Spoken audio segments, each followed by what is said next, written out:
नमः। श्रीगुरुभ्यो नमः।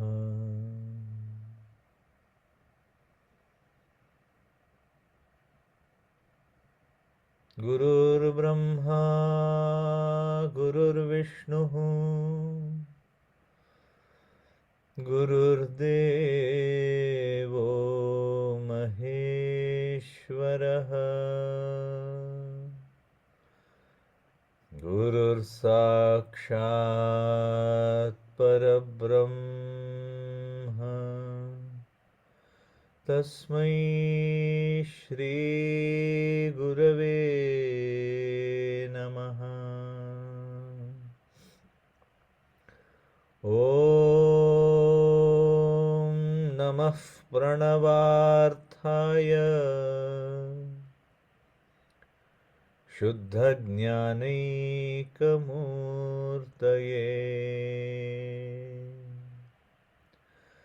निर्मलाय प्रशान्ताय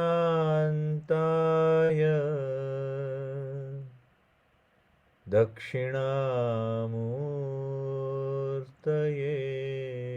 नमः। प्रपन्नपारिजाताय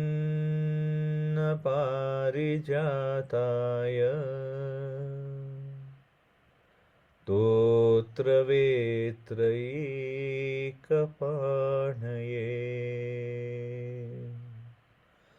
ज्ञानमुद्राय कृष्णाय गीतामृततुहे नमः। वसुदेवसुतं देवं कंसचाणूरमर्दनम्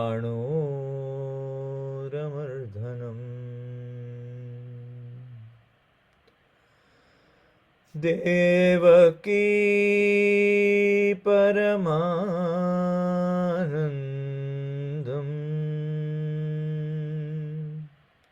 कृष्णं वन्दे जगद्गुरुम् कृष्णं वन्दे जगद्गुरुम् कृष्णं वन्दे जगद्गुरुम्।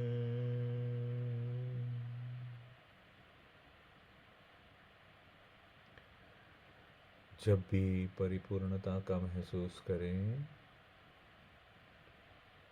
एक साधारण श्वास लेते हुए अपने शरीर और परिस्थिति के सजग हो जाएं और धीरे से हम अपनी आंखें खोल सकते हैं। जय गुरुदेव। जय गुरुदेव। जय श्री कृष्णा। हम लोग तीसरा अध्याय देख रहे हैं, कर्म योग। और हमने तीसरे अध्याय की शुरुआत में ही अर्जुन भगवान से प्रश्न करते हैं कि भगवान, अगर आप ज्ञान को श्रेष्ठ मानते हो तो आप मुझे घोर कर्मों में क्यों लगा रहे हो। और फिर भगवान अर्जुन को अच्छे से समझाते हैं कि दो प्रकार के निष्ठा है ज्ञान मार्ग से चलने के लिए। सांख्य योग जो मैंने बताया, एक वो निष्ठा, और दूसरी कर्म योग से जिससे तो मुझे ही प्राप्त होगी, एक वो निष्ठा है। पर क्योंकि मनुष्य देह हमारा है, जब तक हमारा जीवन ये हम देही है, इस शरीर में है, तो बिना कर्म की हम रह नहीं सकते। और बार बार हम जन्म और मरण में इसीलिए, इस मृत्यु संसार सागर में हम बार बार इसीलिए आ रहे हैं क्योंकि हमने कर्मों के बंधन को काटना नहीं सिखाया अर्जुन। और भगवान अर्जुन को बता दें कि कैसे कर्म बंधन को त्यागना है, तो बुद्धि योग से। दूसरे अध्याय में भी भगवान ने इसी के बारे में बात की थी, सांख्य के दर्शन के बाद। तो जो बुद्धि योग है उसका क्या मतलब है कि अपनी बुद्धि को समत्व करना, यानी समता से देखना कि जो भी कर्म मैं कर रहा हूं, एक तो मैं वो क्यों कर रहा हूं, कि उसके फल में क्या मेरी इच्छा, कुछ पाने के लिए क्या मैं कर्म कर रहा हूं। तो भगवान ने अर्जुन को ये भी अच्छे से समझाया कि देखो, तुम्हारा कर्म करने का अधिकार है, कोई फल का अधिकार तुम्हारा नहीं है अर्जुन। तो फिर उसके बाद भगवान अर्जुन को ये भी समझाते कि कैसे तुम ये कर्मों के बंधन से बचोगे। क्योंकि बड़ा मुश्किल है। हम छोटी छोटी मदद भी किसी की करते हैं तो हम सबको बताना चाहते हैं। मतलब ये हमारा मनुष्य का स्वभाव ऐसा पड़ गया है कि या तो हमको प्रशंसा चाहिए, या अगर हमने किसी ने हमारी प्रशंसा नहीं की तो हमको दुख होता है, और अगर किसी ने हमको कुछ बुरा बोल दिया तो। ये जो सुख दुख द्वंद्व जो है ना, यही हमारे ये कर्म बंधन का कारण बनते हैं। और ये सब बताने के बाद भगवान ने अर्जुन को ये भी समझाया कि अर्जुन, तुम यज्ञ करो। और कैसे यज्ञ करो? वेदों में जो बताया उसके अनुसार। यज्ञ यानी क्या? एक तो आहुति डाल के जो हम करते हैं वो तो यज्ञ है ही, पर अपने कर्तव्य कर्मों का पालन करना, शास्त्र के अनुसार जो तुम्हारे लिए कर्म बताया है। जैसे ब्राह्मण, अगर ब्राह्मण के जन्म घर में तुम्हारा जन्म हुआ है तो विद्यादान तुम्हारा कर्तव्य है। क्षत्रिय के घर में तुम्हारा जन्म हुआ है तो युद्ध करना तुम्हारा कर्तव्य है। तुम एक विद्यार्थी हो तो पढ़ाई करना तुम्हारा कर्तव्य है। अगर तुम एक गृहिणी हो, तुम एक होम मेकर हो, तो अपने घर की पूरी देखभाल करना कि घर में आटा खत्म हो गया, दाल खत्म हो गया, बच्चों ने खाना खाया नहीं खाया, सामान जगह पे ठीक है नहीं है, कोई गेस्ट आ रहे हैं तो उनकी आवभगत, ये सब तुम्हारा कर्तव्य है। जो जो तुम्हारा रोल है, उस कर्तव्य का जब तुम बिना फल की इच्छा के पालन करोगे तो तुम निश्चित रूप से कर्म के बंधन को त्यागोगे अर्जुन। और फिर यही यज्ञ है, भगवान ने ये भी बताया कि ये यज्ञ है। और ये यज्ञ जो शास्त्र के अनुसार बताया है, जो विधि विधान शास्त्रों के नीत कर्म है।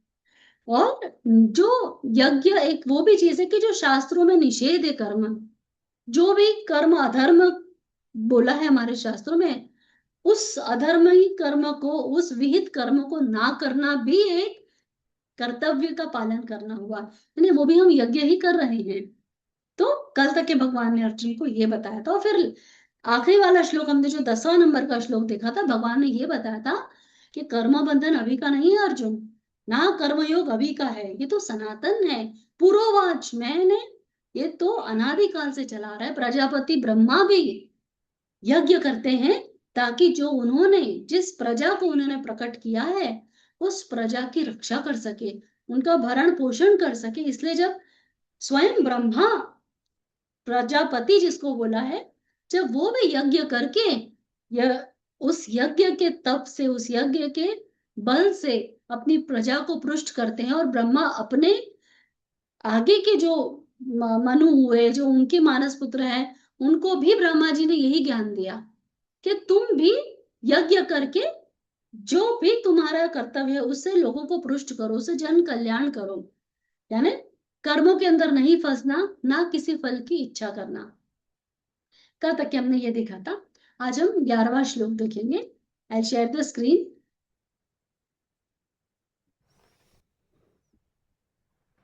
एक सेकंड, 1 मिनट दे दीजिए।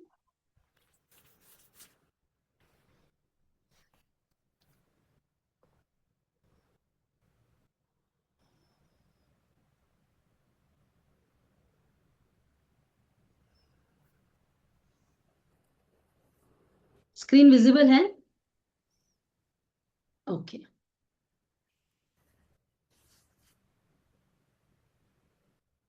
अब पीडीएफ तो खोलिए। आप लोग को नहीं दिख रहा है क्या? नहीं, आप अच्छा ठीक है, 1 minute, I just a minute. तब तक के 2 मिनट का मुझे टाइम दीजिए आप लोग।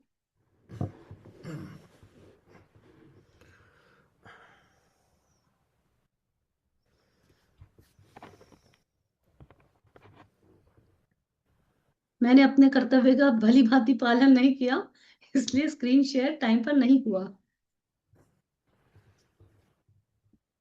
Okay, is it visible now? हाँ।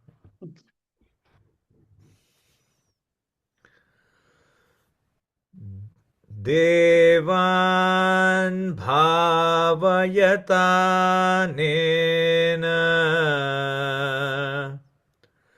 ते देवा भावयन्तु वः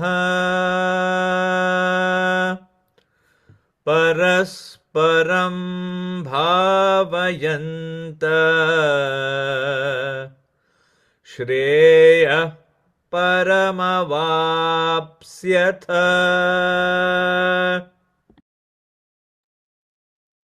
बहुत ही सुंदर। तो भगवान यहाँ पे अर्जुन को बता रहे हैं कि देखो अर्जुन, देवताओं को तुम ये यज्ञ से पुष्ट करो। देवान भावयताने न ते देवा भावयन्तु वह। जब वो देवता पुष्ट हो जाएंगे तो वो तुमको पुष्ट करेंगे, वो तुम्हारा कल्याण करेंगे, जो ब्रह्मा जी कर रहे हैं। ब्रह्मा जी ने प्रजा की स्थापना सृष्टि करी, तो ब्रह्मा जी ने यज्ञ किया ताकि प्रजा का पालन अच्छा हो, उनको सब कुछ सही समय पे सारी चीजें मिले।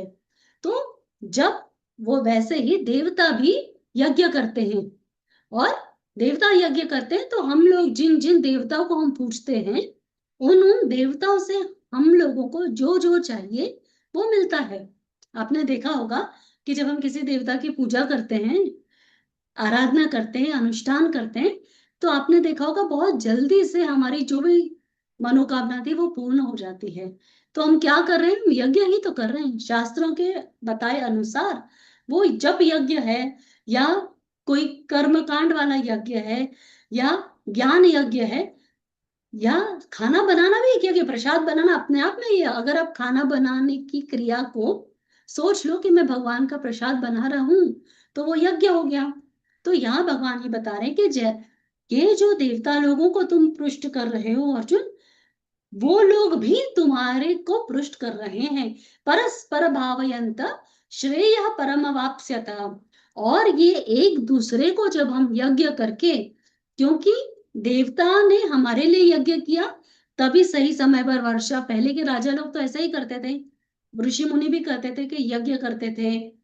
जब करते तो देवताओं को प्रसन्न करते थे, जिसके कारण की वर्षा समय पे होती थी, जमीन खुश रहती, पृथ्वी माँ खुश रहती थी। खूब सारे पशु पक्षी, मतलब उनका मतलब जैसे होता है ना कैटल बढ़ना। पहले तो गौ धन होता था, हाथी घोड़े ये सब धन होता था लोगों का। स्वर्ण मतलब ज्वेल्स वो सब तो होते ही थे, पर ये भी एक इम्पोर्टेंट धन या प्रॉस्पेरिटी का प्रतीक माना गया था। तो इस सब की बढ़ोतरी यज्ञ से होती थी। और यह यज्ञ कैसा, जो देवता हमारे लिए करे और हम देवता के लिए करें। तो यहाँ पे भगवान बता रहे कि जब ये परस्पर भाव से किया जाए, यानी बिना आसक्ति के किया जाए, बिना फल की इच्छा से, जैसे कल भी भगवान ने बात बताई थी कि यज्ञ क्या है, अपने कर्तव्य का पालन करना। और जब हम अपने कर्तव्य का पालन करते हैं तो अधिकार हमारा सिर्फ हमारे कर्म का पालन करने का ही है। उसका क्या फल मिलेगा वो ना हमारे हाथ में है, और ना हमारी आसक्ति उसमें जानी चाहिए। तो यहाँ पे भगवान बता रहे जब हम ऐसा कर्म करेंगे, जब हम उसी को भगवान ने यज्ञ यानी शास्त्रों के अनुसार जो बताया कर्तव्य है, उस कर्तव्य का पालन करना हमारा कर्म हुआ, उसी को यहाँ पे यज्ञ बोला है। तो जब हम वो यज्ञ करेंगे तो देवता हमसे प्रसन्न होंगे, जिन जिन देवताओं की हम आराधना करते हैं। अब यहाँ कोई बोलेगा मैं तो किसी देवता की आराधना नहीं करता। अरे पर सूर्य का प्रकाश तो लेते हो, वायु का तो आनंद लेते हो, सांस तो ले रहे हो छोड़ रहे हो, तो ये तो हमको इसका तो फायदा मिल ही रहा है ना।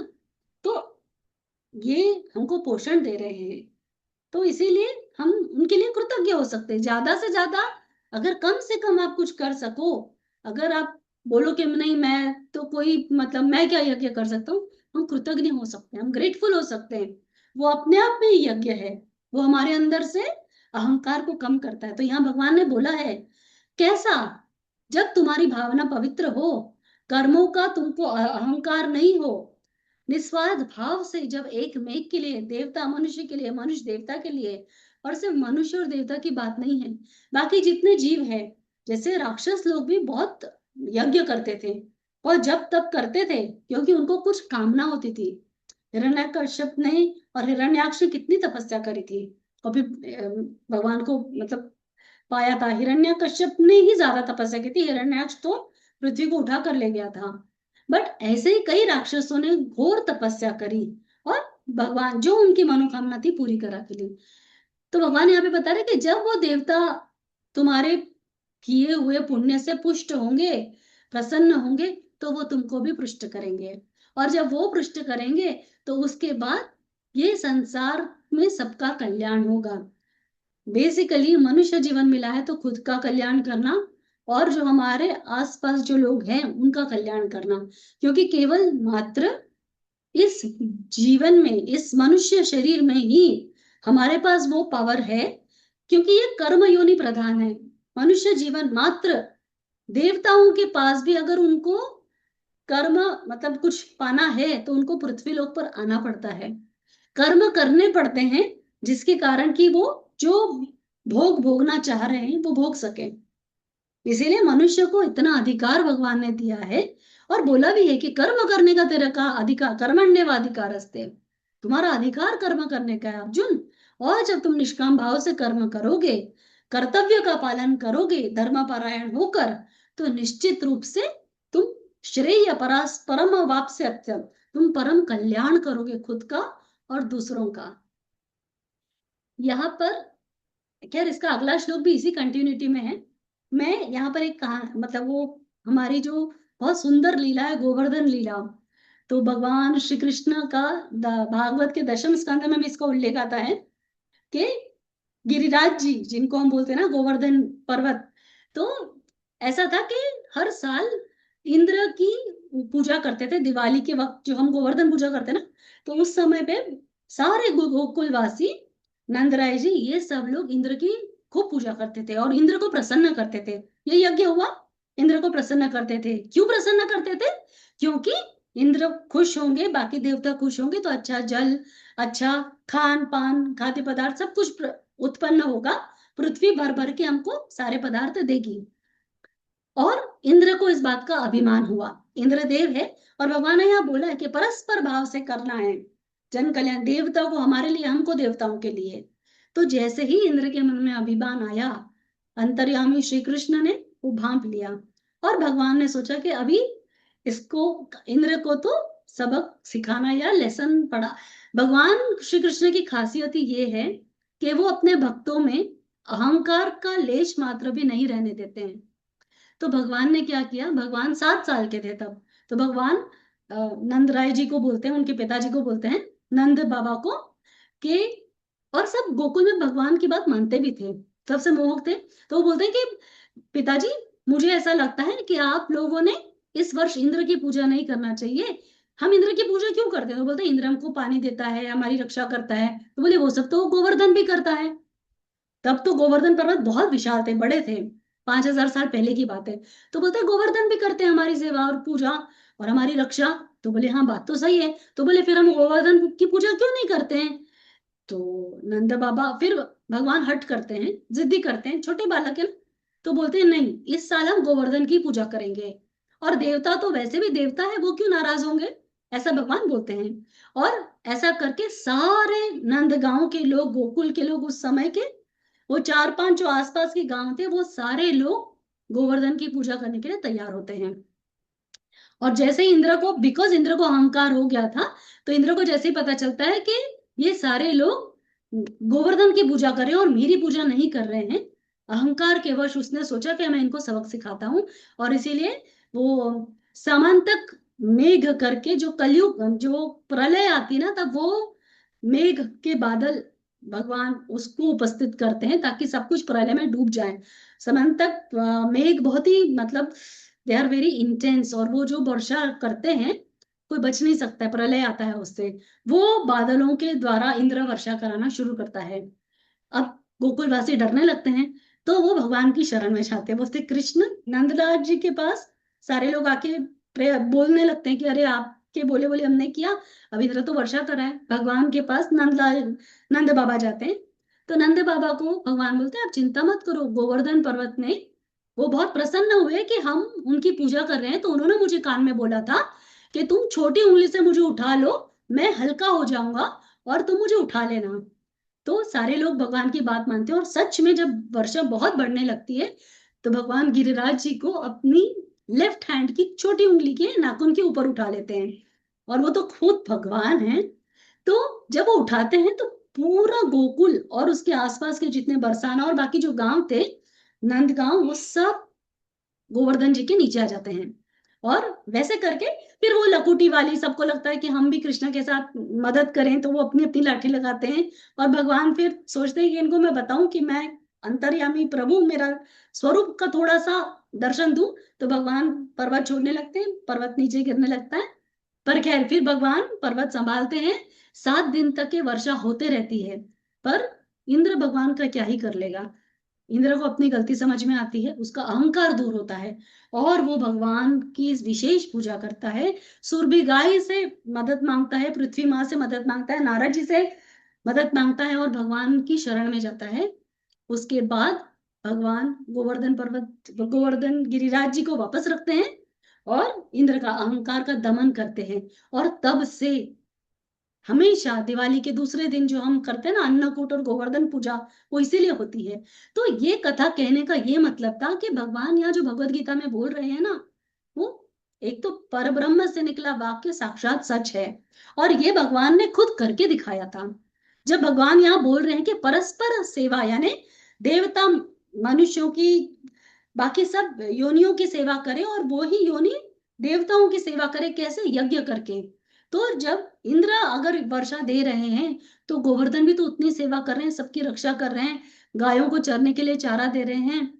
तो बोलने का मतलब है कि परस्पर सेवा यानी परस्पर कल्याण करना है, यज्ञ करना है, एक दूसरे के काम आना है। हम इसका अगला श्लोक देखेंगे। इष्टान् भोगान् हि वो देवा दास्यन्ते यज्ञभाविताः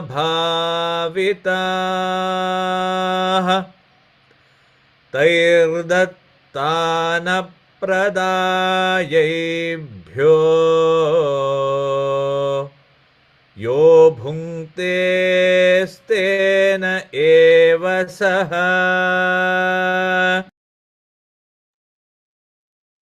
यहाँ यही भगवान बता रहे हैं कि देखो, जब तुम ये यज्ञ कर्म करोगे तो इससे जो अ, उत्पन्न होगा, जो पॉजिटिविटी उत्पन्न होगी, उसी से ये देवता खुश होंगे, पुष्ट होंगे और निस्वार्थ भाव से तुम्हारी मदद करने के लिए उत्सुक होंगे। मतलब उनका कर्तव्य है, देवता का क्या कर्तव्य है कि जब वो पुष्ट हुए तो वो तुम्हारा कल्याण करेंगे, वो जन जन का कल्याण करेंगे और कल्याण ऐसा करेंगे जिससे समस्त प्राणी मात्र खुश हो। और ये परस्पर है, ऐसा नहीं है कि जैसे गोवर्धन लीला में भी हमने देखा ना कि इंद्र का कर्तव्य है, इंद्र का यज्ञ है ये। इंद्र का क्या यज्ञ है कि अपने प्रजा की रक्षा का, जैसे ब्रह्मा जी करते हैं, जो सृष्टि करी उसका जनन पालन करना ब्रह्मा जी की, ब्रह्मा जी का यज्ञ का वही पुष्टि है। वैसे ही इंद्र और बाकी देवता का भी यही विधान है कि जो भी यज्ञ से उत्पन्न हुआ पुण्य है उससे वो लोग जैसे ही पुष्ट हुए, बिना मांगे उनको, मनुष्यों को या जिसने भी यज्ञ किया है, जिसने भी कर्तव्य का पालन किया है, उसको वो सुख प्रदान करना उनका अधिकार है और उनको वो भाग्य है वो करना। पर जो मनुष्य बिना यज्ञ के, बिना देवताओं को उनका यज्ञ का भोग दिए बिना अगर खुद अकेला खा लेता है, वो चोर के बराबर ही है। जैसे कि अब भगवान सूर्य रोज हमको रोशनी देते हैं, कि प्रत्यक्ष देवता है, क्योंकि हम शायद इंद्र को नहीं देख सके, हम शायद अग्निदेव को दिखती है सामने पर वो देव हम नहीं माने, बट सूर्य तो हमारे सामने, उनको प्रत्यक्ष देवता बोला है ना। तो वो बिना किसी स्वार्थ के रोज आके हमको प्रकाश देते हैं। और ऐसा नहीं कि अमीर को ही दे रहे हैं, गरीब को नहीं दे रहे हैं, या किसी सज्जन पुरुष को ही दे, दुर्जन को नहीं दे रहे हैं। वो अपना कर्तव्य करते हैं क्योंकि उसका उनको अधिकार दिया गया है परमात्मा से। वैसे ही जो भी देवता है, जब मनुष्य उनके लिए यज्ञ करेगा, यानी यज्ञ यानी अपने कर्तव्य का पालन और उनको पृष्ठ करने के लिए, तो यहाँ पे कर्म बंधन, कर्म योग कैसा बताया है कि जो भी कर्म तुम करते हो शास्त्रों के बताए अनुसार, यानी मनुष्य का देह मिला है तो हमारे लिए सबसे बड़ा कर्म क्या है? 2 निष्ठा बताए ना, ज्ञान योग की निष्ठा और कर्म योग की निष्ठा, और फिर तीसरा भक्ति योग है। जिसका अभी तक उल्लेख आया नहीं है। बट ये दोनों मार्गों से, और दूसरे अध्याय में भगवान ये भी बोलते हैं कि अर्जुन तुम तटस्थ हो जाओ, तुम संयमी बनो, और जब तुम आसन पे बैठोगे तो मेरा ध्यान करके बैठो, क्योंकि कर्म के बंधन को काटना बिना भगवान की कृपा के बहुत मुश्किल है। क्योंकि संसार हमारे अंदर इतना ज्यादा समाया है कि ये राग और द्वेष का हमारे मन पर इतना गहरा प्रभाव है कि हम निष्काम कर्म कर ही नहीं सकते। और ये जो यज्ञ करने की बात है ना, वो यज्ञ क्या है वेदों के अनुसार? अपने कर्तव्य का पालन करना बिना फल की इच्छा के, फल की इच्छा के प्रति अनासक्त होकर कर्म करना, यानी यज्ञ करना है। चाहे आप खाना बना रहे हो वो भी यज्ञ है। अगर आप उसमें किसी भी फल, आप कोई प्रशंसा नहीं एक्सपेक्ट करो।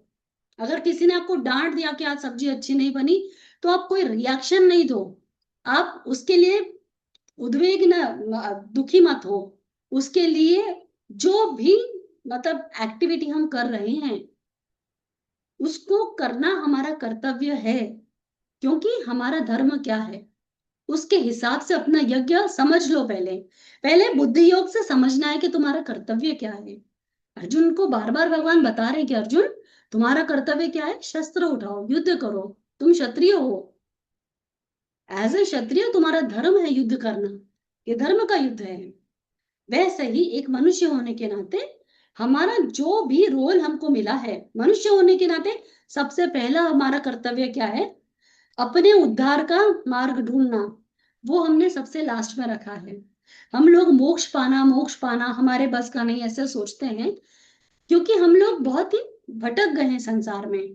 पहले जब गुरुकुल का सिस्टम होता था, तो ये जब वेद पढ़ाए जाते थे, तो ये चीजें बहुत आराम से जन कल मानव के जीवन में अपने आप ही उपस्थित थी कि भाई रोज संध्या करना है, रोज जो देखो आज भी, आज मैं जब गुरुकुल जाती हूँ या हम देखते हैं कोई अच्छे उच्च पूजा करने वाले ब्राह्मण घर आते हैं ना, जब वो खाना लेते हैं ना, तो वो क्या करते हैं, थोड़ा सा खाना उसमें से थोड़ा निकाल के बाहर रखते हैं, चींटियों के लिए, कौवे के लिए।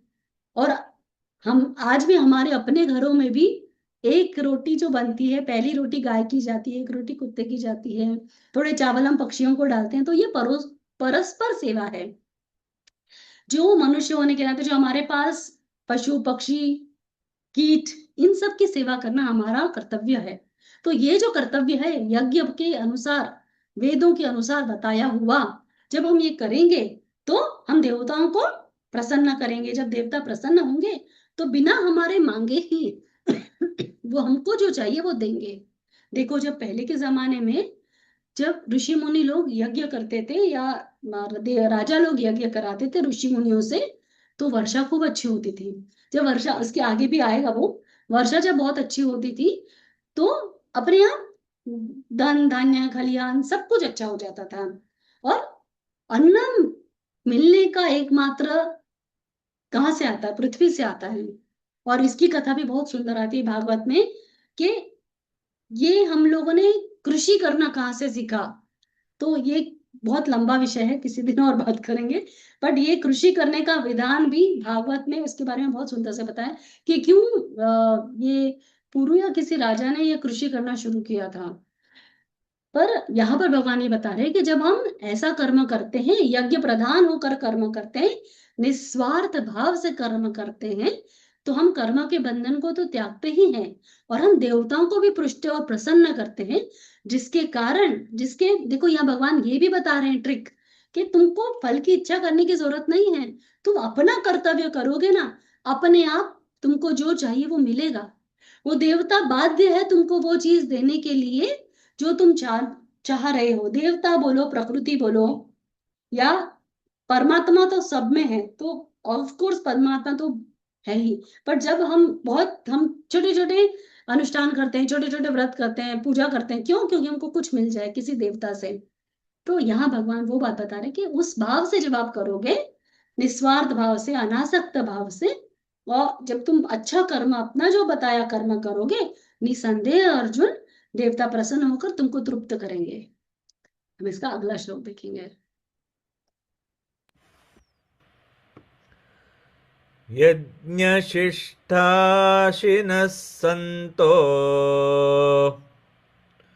मुच्यन्ते सर्वकिल्बिषैः भुञ्जते त्वघं पाप येन पच्यन्त्यमकारणात्।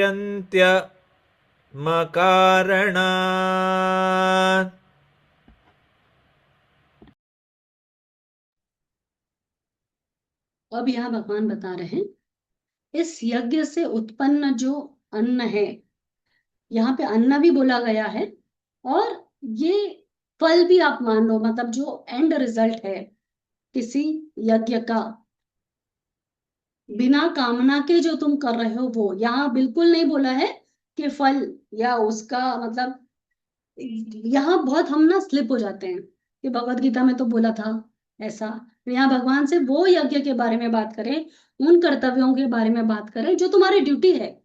सत्य बोलना तुम्हारी ड्यूटी है, अपने परिवार की रक्षा करना तुम्हारी ड्यूटी है, अगर तुमने किसी को जन्म दिया है उन बच्चों को अच्छी से बड़ा करना तुम्हारी ड्यूटी है, अगर तुम्हारी शादी हो गई है सास ससुर घर में तो उनकी सेवा करना तुम्हारी ड्यूटी है। तो ये सब जो ड्यूटी है ना तुम्हारी, यही तुम्हारा यज्ञ है, इससे बड़ा और कोई यज्ञ नहीं है। पहले तुम अपने घर से शुरू करो, उसके पहले भी तुम अपने आप से शुरू करो, अपने शरीर के प्रति अपना यज्ञ क्या है, शरीर का ध्यान रखें, क्योंकि ये शरीर भगवान की देन है, ये है तो हम संसार को में रहते हुए अपना वो कर्तव्य कर सकते हैं जिसके लिए हमारा जन्म हुआ है।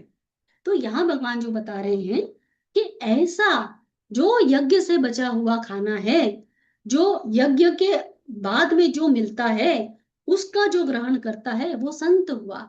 यज्ञ शिष्टाशिनः संतो मुच्यन्ते सर्वकिल विषय, सब पापों का नाश करके वो निश्चित रूप से मुक्ति को प्राप्त होता है। क्योंकि किसी भी चीज में पाप कब आते हैं, पाप और पुण्य का क्या विधान था कि जैसे ही तुम्हारे मन में राग या द्वेष आया, किसी चीज के लिए ममता हमता आकांक्षा जागी, तो तुमने कर्म बंधन में प्रवेश किया, तुमने कर्म बंधन में तुम फंस गए। पर जब तुम यज्ञ कर रहे हो, यानी बिना आसक्ति के कर्म कर रहे हो, जो तुमको करना है वो ही तुम्हारी ड्यूटी कर रहे हो, तो निश्चित रूप से अर्जुन उसका फल जो उसका उसकी पुष्टि से जो निकलेगा, वो यज्ञ करके जो उत्पन्न होगा, वो भोजन या वो फल, तो मैं बोलना नहीं चाहती क्योंकि फल अलग तरीके से हो जाता है, बट उसका जो रिजल्ट रहेगा वो तुमको निश्चित रूप से पुष्ट करेगा, वो ही तुम्हारे लिए प्रसाद है। और वो प्रसाद जो भी ग्रहण करता है, यानी यज्ञ बिना कर्तव्य किए जो भी फायदा लेने की इच्छा रखता है वो तो चोर ही है, और उसको वो पाप आत्मा ही है, उसके अंदर कोई भी ज्ञान की उपज होने की कोई मतलब चांसेस ही नहीं है उसके अंदर, क्योंकि उसकी बुद्धि ढकी हुई है, ना उसमें बुद्धि योग है। और वो चोरी कर कर, इसके पहले भी भगवान ने बोला था कि वो चोरी कर कर देवताओं के को बिना पृष्ठ किए जो खाता है, जो बिना अपना कर्तव्य किए सिर्फ क्योंकि भोग मिलने करने मिल रहा है संसार में, वो भोग भोगते रहता है, तो निश्चित रूप से वो चोर है। और जो भी ऐसा करेगा वो पापात्मा बनेगा, उसको घोर पाप आगे आएगा ही आएगा। ये जो प्रकृति है ना, कई बार मैं हमेशा मेरे बच्चों को भी बात बोलती हूँ, भगवान 24/7 हमको देख रहे हैं, जो पर ब्रह्म है और वो तो साक्षात ईश्वर हुए, जो प्रकृति है ना पुरुष का, ये यानी साक्षात शक्ति, ये सबको देख रही है, हम क्योंकि उसी में क्रिया कर रहे हैं, तो हमेशा हम जो जो कर्म करते हैं ना, वो अंतर्यामी फटाफट पकड़ ले रहे हैं। जो भी कर्म हमने किया है, जिस भी इंटेंशन से किया है, उसका वैसा ही हमको फल मिलेगा। फल मिलेगा इन द सेंस क्योंकि हम इच्छा से कोई कर्म कर रहे हैं, चाहे राग से भरा कर रहे हैं चाहे द्वेष से भरा कर रहे हैं, तो जब जब जब तक हम ऐसा करते रहेंगे हम लोग को ये कर्म बंधन तो लगते रहेगा। लेकिन जब हम निस्वार्थ भाव से, निष्काम भाव से अपने कर्तव्यों का पालन करेंगे, यानी कर्तव्य का, देखो यहाँ पे ना भगवत गीता में ये बात, कर्म योग बहुत सुंदर है और हम सबके लिए बहुत ही एप्ट है, क्योंकि हम सब लोग रोज कर्म करते हैं, मनसा वाचा कर्मणा से अनगिनत कर्म हमारे हाथ से होते हैं। पर अगर हम बुद्धि योग को अगर हम थोड़ा ध्यान करके, थोड़ा मन शांत करके अपने मन और इंद्रियों पे विजय पानेंगे, और बहुत ज्यादा भोग और ये चाहिए वो चाहिए वो चाहिए, ये अच्छा नहीं लगता, हम अपने कंफर्ट से, देखो गुरुजी जो बोलते हैं ना, कंफर्ट से बाहर आना, come out of your comfort zone. तो वो कंफर्ट जोन क्या है? वो भोग और ऐश्वर्य की प्राप्ति करने के लिए जो जद्दोजहद है ना हमारी, वो ही हमारा कंफर्ट जोन है। कि जो मिल गया आराम से मिल गया, उसी को चोरी बोला है यहाँ पे। कि तुमको जो कर्तव्य है तुम बिना किए, जो तुम आनंद उठा रहे हो, किसी न किसी कर्म के कारण, संचित या प्रारब्ध के कारण तुमको जो मिला है आज तुम एंजॉय कर पा रहे हो। पर अगर तुमने पुरुषार्थ आज नहीं किया अर्जुन, तो आगे आने वाला समय ऐसा रहेगा, इसकी गारंटी नहीं है। क्योंकि फल का अधिकार तो मेरे हाथ में है, मैं दूंगा तुमको फल। जैसा जैसा तुम कर्तव्य करोगे, जैसा जैसा तुम कर्म करोगे, जैसा तुम्हारा यज्ञ रहेगा, उसके अनुसार मैं तुमको फल प्रदान करूंगा। और वो फल, अगर तुमने चोरी करके, यज्ञ की चोरी करके तुम निर्वाह कर रहे हो खुद का, निश्चित रूप से तुम आगे दुखी होने वाले हो। इतना क्लियरली यहाँ भगवान अर्जुन को बता रहे हैं कि तुम ऐसा कर्म मत करो जो तुम। और यहाँ पे एक और बोलने, जैसे खाना एक एग्जाम्पल, इष्ठान भोगानि वो देवा दास्यन्ते यज्ञ भाविता। यानी यज्ञ से उत्पन्न जो भी हमारा निष्कर्ष निकल रहा है, वो, अगर एक विद्यार्थी है, पढ़ना उसका कर्तव्य है, वही यज्ञ है उसके लिए, विद्या का यज्ञ। अगर वो बराबर नहीं करता है, तो एग्जाम में तो वो फेल ही होगा, और उसके लिए वो किसी को दोष नहीं दे सकता है। जब समय था, तो वो यज्ञ की चोरी कर रहा है, तो उसको भुगतना पड़ेगा फेल होने का दुख। वैसे ही हम सब भी अपने जीवन में जो भी हमारा कर्तव्य है, जो हमको करना है, बिना किसी के अप्रिसिएशन के, बिना किसी की तारीफ के, बिना किसी के क्रिटिसिज्म से इफेक्ट हुए, हमको हमारा कर्तव्य करना है।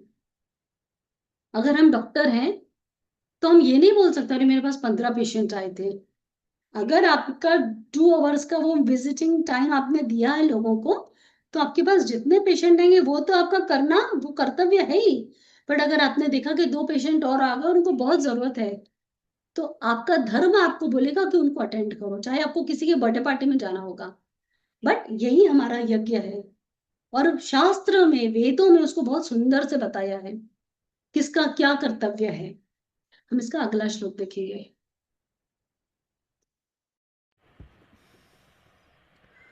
अन्नाद् भवन्ति भूतानि पर्जन्याद् अन्नसम्भवः यज्ञाद् भवति पर्जन्यो यज्ञकर्मसमुद्भवः।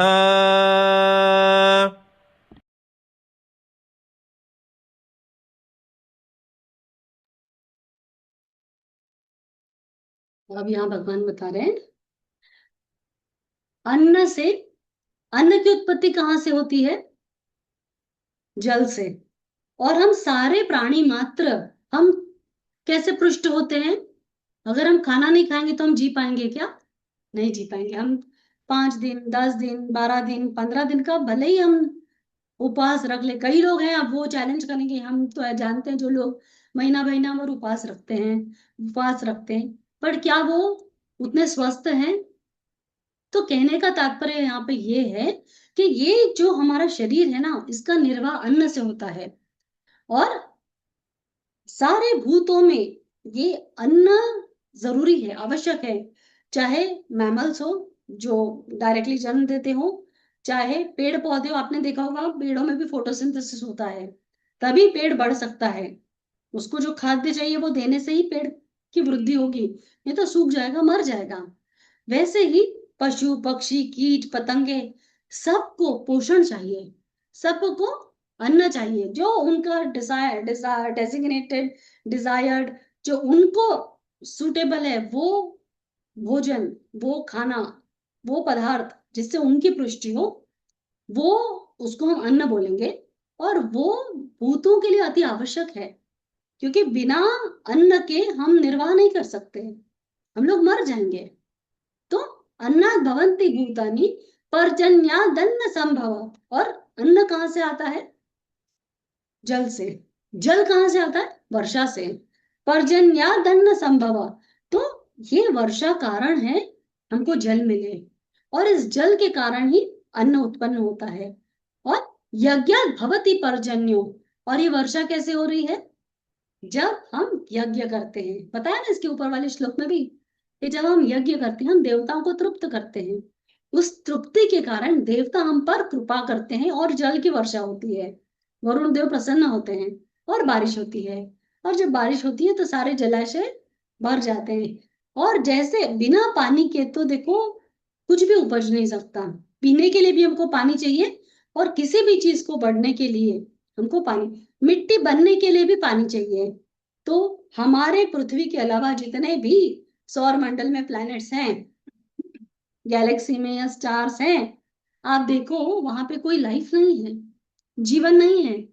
जीवन के लिए तो जल जरूरी है, और जल आता है वर्षा से। और वर्षा कैसे आती है? यज्ञात् भवति पर्जन्यो यज्ञ कर्म समुद्भवम, ये जो हम यज्ञ करते हैं ना, उसके अच्छे प्रभाव के कारण, उसके अच्छे फल स्वरूप से ही वर्षा उत्पन्न होती है, जिसके कारण जल मिलता है, जल बनता है, जल से ही अन्न बनता है और हम सब तृप्त होते हैं। तो ये जो हम करते हैं ये यज्ञ, ये इसका हम ही को फायदा है, और ये परस्पर कल्याण करना, क्योंकि देवता भी हमारे पुण्य कराए बिना उनको प्राप्ति नहीं है।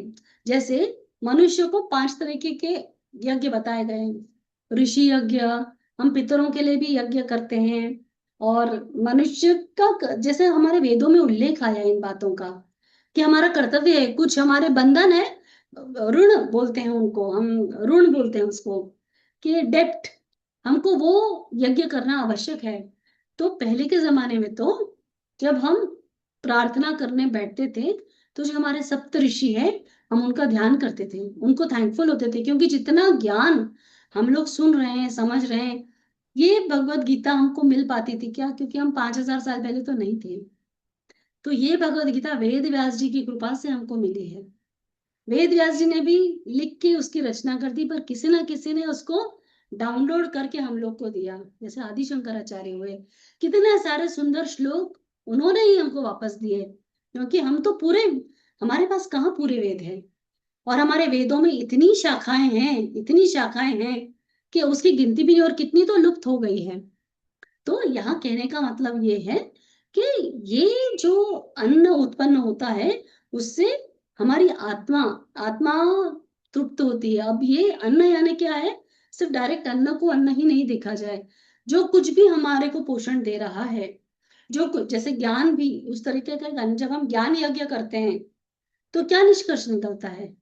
विवेक जागता है हमारा, जिसके कारण हमारी बुद्धि समत होती है, हमको पता चलता है क्या करना उचित है, क्या करना उचित नहीं है, शास्त्रों के हिसाब से क्या नियत कर्म है, क्या विहित कर्म है। तो ये सब नॉलेज जब हमारे अंदर आएगा तो उसके बाद हम निश्चित रूप से अपने परम कल्याण को, और हम कर्म में स्थित होंगे, और वो कर्म कर कर हम अपना परम कल्याण कर सकेंगे।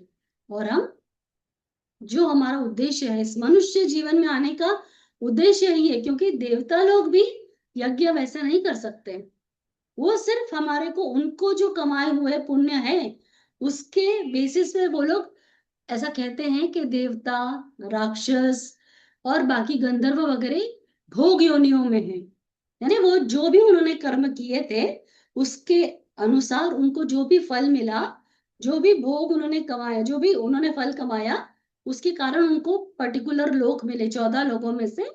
और उसी के कारण जब तक उनका वो भोग बचा है, जब तक उनका वो कर्म का पुण्य या फल बचा हुआ है, पुण्य या पाप, नरक में भी वो आदमी तब तक रहता है जब उसके तक कि उसके पाप संचित हो।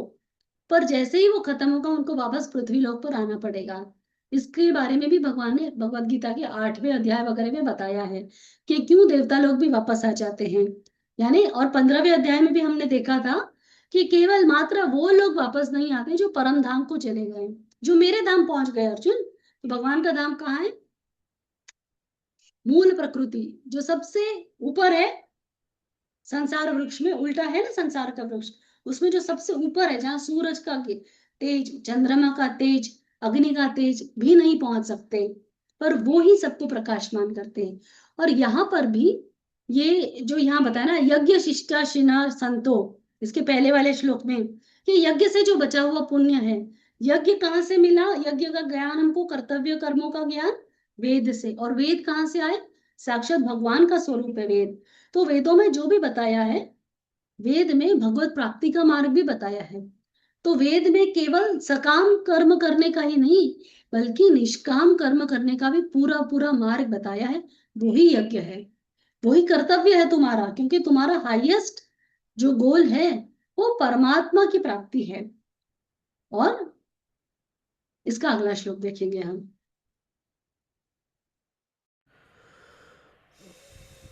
कर्म ब्रह्मोद्भवं विद्धि ब्रह्माक्षरसमुद्भवम्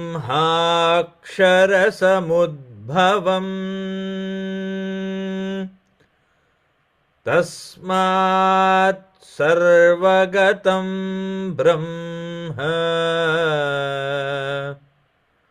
नित्यं यज्ञे प्रतिष्ठितम्।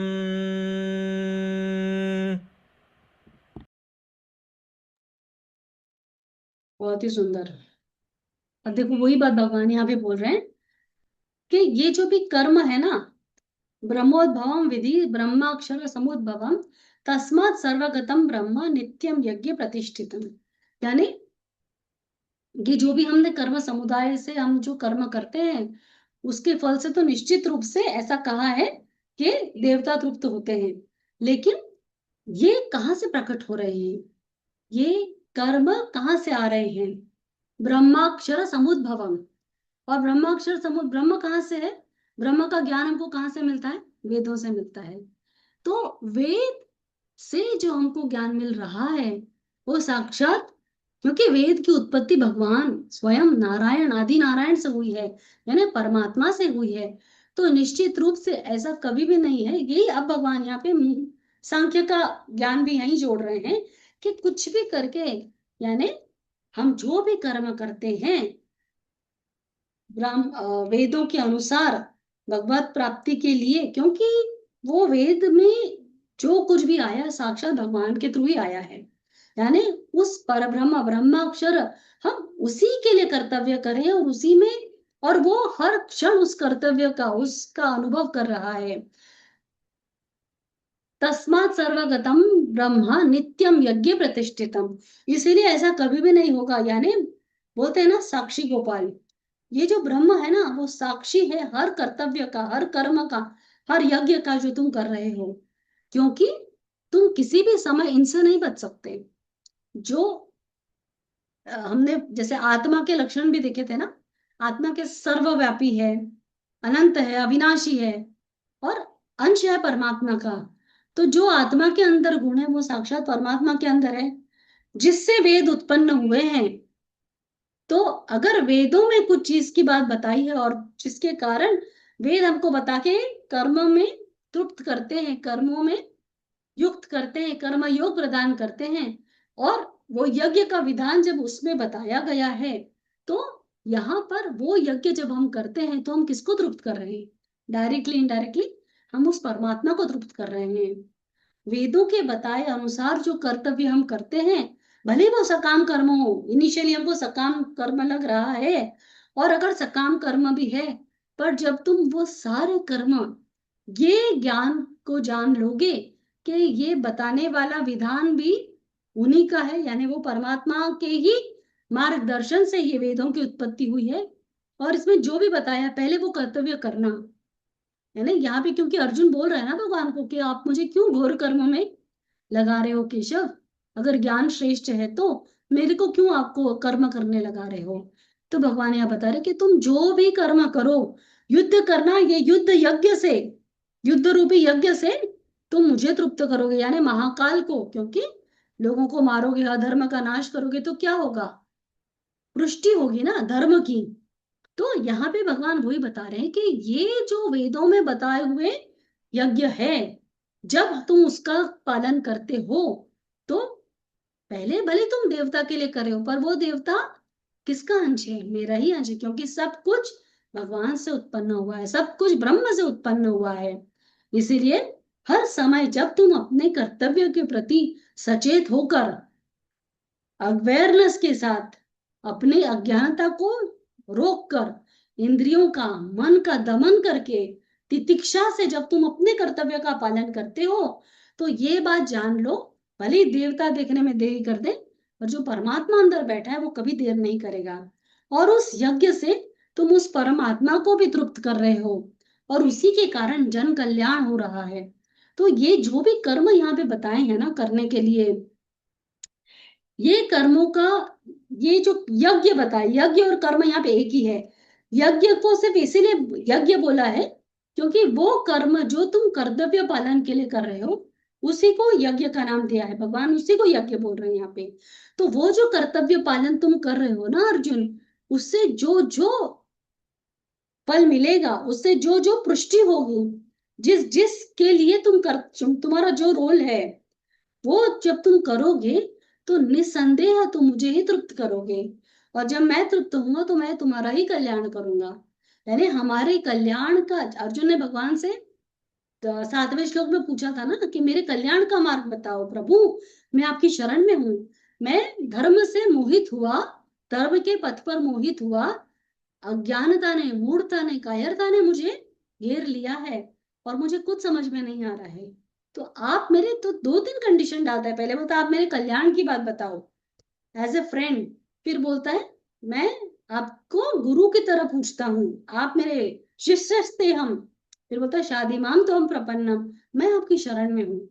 तो जब शरणागत हो गए अर्जुन और अपने कल्याण की बात पूछी, और इसके पहले भी 2 बार अर्जुन ने 2-3 क्वेश्चन जो कि अपने कल्याण को ही मद्देनजर रखकर किए हैं, तो यहाँ भगवान भी अर्जुन को अति उत्तम कल्याण अर्जुन का जिसमें होगा, और सिर्फ अर्जुन का ही नहीं, समस्त मानव जाति का जिसमें उत्तम कल्याण है, वो मार्ग भगवान अर्जुन को बता रहे हैं कि देखो जो भी तुम्हारा कर्तव्य है, जो भी तुम्हारी ड्यूटी है, एक बहुत सिंपल लैंग्वेज में, हम जिस किसी रोल में है, अगर हम ऑफिस जाते हुए एम्प्लॉय के रोल में है, तो उस एम्प्लॉय के नाते हमारा जो कर्म है, ऑफिस में टाइम वेस्ट नहीं करना, टाइम पर ऑफिस जाना, मतलब निष्पक्ष भाव से अपनी टीम में काम करना, किसी की तरफ बायस, अगर आप बॉस हो तो कोई बायस नहीं दिखाना, और कंपनी का अति हित जिसमें हो वो काम करना।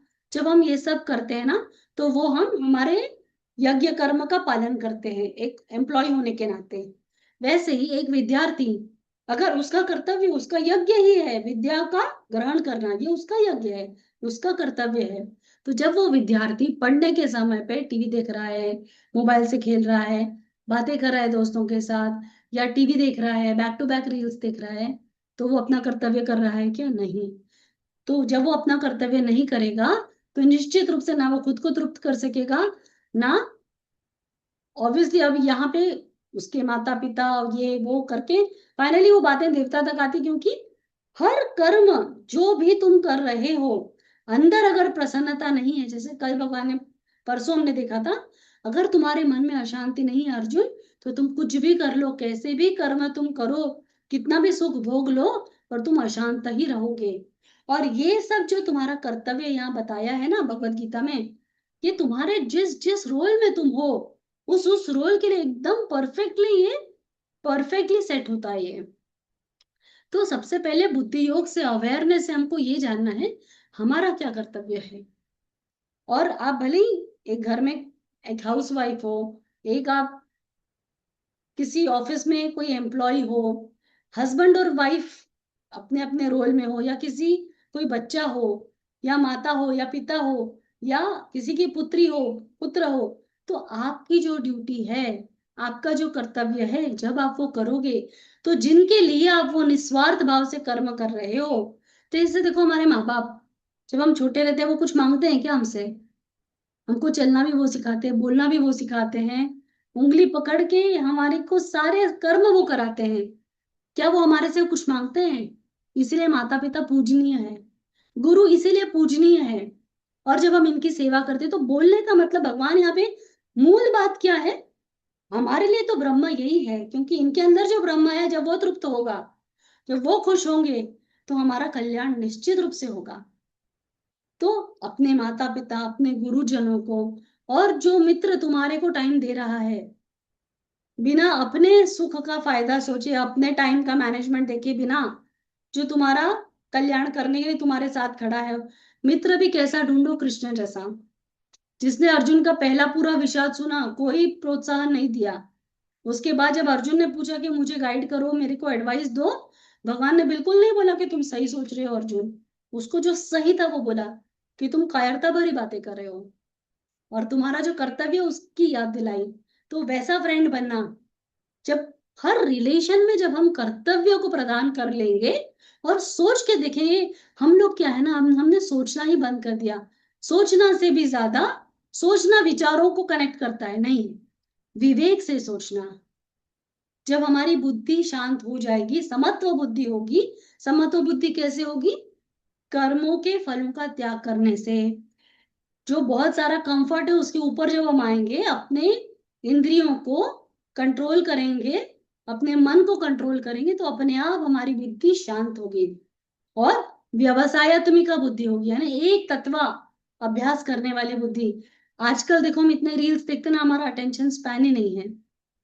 अगर अटेंशन स्पैन ही नहीं है तो ये कोई भी नॉलेज हम अप्लाई नहीं कर सकेंगे जीवन में।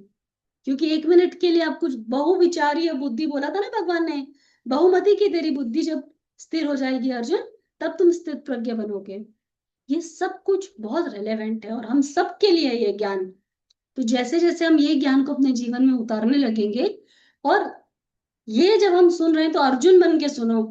आज हमारे जीवन में हम किस परिस्थिति में है, इस परिस्थिति में हमारे लिए यज्ञ क्या है, हमने क्या कर्तव्य हमारा है, क्या हम हमारा कर्तव्य बिना किसी स्वार्थ के कर रहे हैं, क्या हम हमारा कर्तव्य बिना किसी फल की इच्छा के कर रहे हैं, क्या हम हमारा कर्तव्य किसी द्वंद्व के बिना कर रहे हैं कि ना सुख चाहिए ना दुख चाहिए, फायदा हुआ तो भी ठीक है, नुकसान हुआ भी तो भी ठीक है, हम जीते तो भी ठीक है, हम हारे तो भी ठीक है। क्या हम उस भाव से अपना कर्म कर रहे हैं? जब हम वैसा कर्तव्य करेंगे तब हम यज्ञ करेंगे।